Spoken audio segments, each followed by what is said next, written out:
افغانستان د آبادی لپاره د افغانستان د پرمختګ لپاره او د افغانانو د خوشحالي لپاره یو خاص ویډیو پر سکرین باندې له تاسو سره شریکه کوم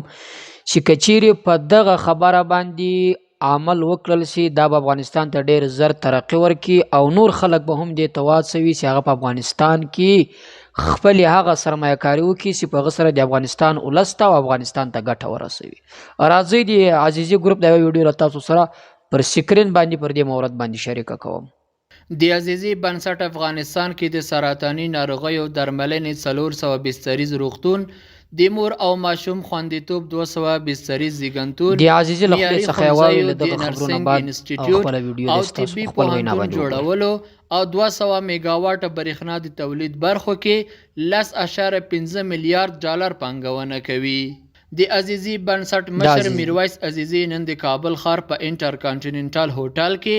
په یوه غونډه کې وویل کله چې د هرات زندهجان ولسوالۍ ته ولاړ نو هلته یې افغانستان کې د 10 میلیارډ ډالرو پانګونې اعلان وکړ.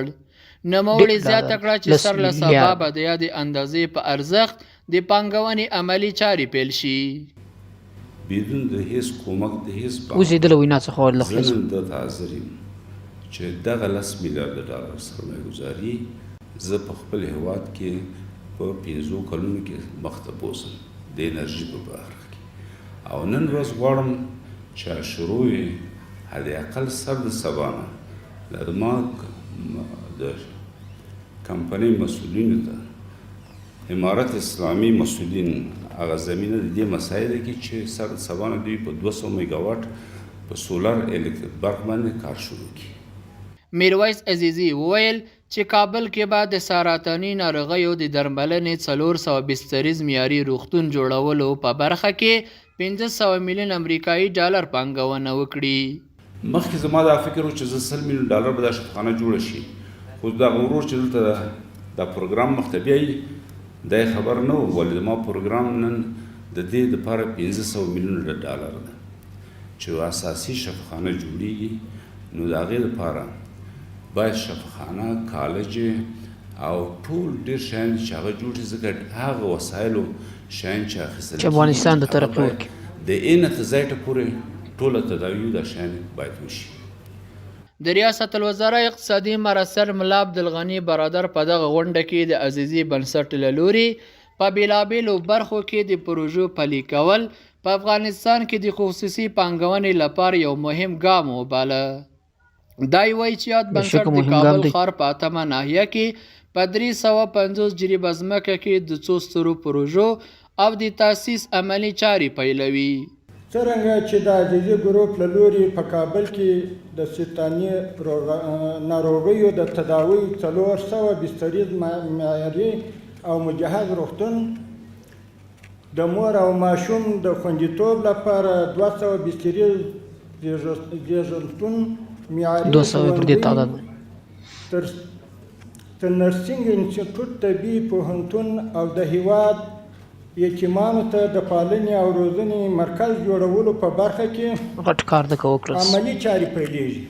د ریاست الوزرا د دفتر عمومي رئیس ډاکټر ملا عبدالوسیع خادم وویل د عزیزي بنسټ له لوري په کابل کې د سرطان ناروغیو د درملنې لپاره د روغتون جوړول د هغو افغانانو لپاره چې د درملنې وس نه لري د ژوند یوه نوې هیله او فرصت دی. دا یې وایي چې د هر هیواد اقتصادي وده د خصوصي سکتور پانګوالو او سوداګرو په هلو ځلو پورې تړلې ده. د هر هیواد اقتصادي وده د خصوصي سکتور پانګوالو او تجارانو په هلو ځلو پورې تړلې ده. د پانګوالو ونډه دا ده چې فابریکې جوړې کړي زراعت ته وده ورکړي سوداګري پراخه کړي او د خلکو لپاره د کار فرصتونه برابر کړي. د افغانستان د عامه روغتیا وزارت سرپرست مولوي نور جلال جلالي په یاده غونډه کې وویل چې افغانستان کې د سرطاني ناروغیو د پیښو شمېر د لوړېدو په حال کې دی. تاسو ته بهتر معلومه ده چې اوسه پورې دقیقه احصایه نشته. البته زموږ ستاسو په هیواد کې دغه مرض ډیر په پورته روان دی لاملونه ډیر دي خو یو لامل چې موږ د متخصصینو نه اورو یو لامل یې دغه کېدلی شي چې د 20 کاله اشغال په دوره کې اشغالګرو دلته مختلفې اسلحې استعمال کړي دي. خو د هغه اسلحو د وجې نه هم د دغه مرض د زیادت راغلی دی. د اوبو انرژۍ وزارت سرپرست ملا عبداللطیف منصور په نننۍ غونډه کې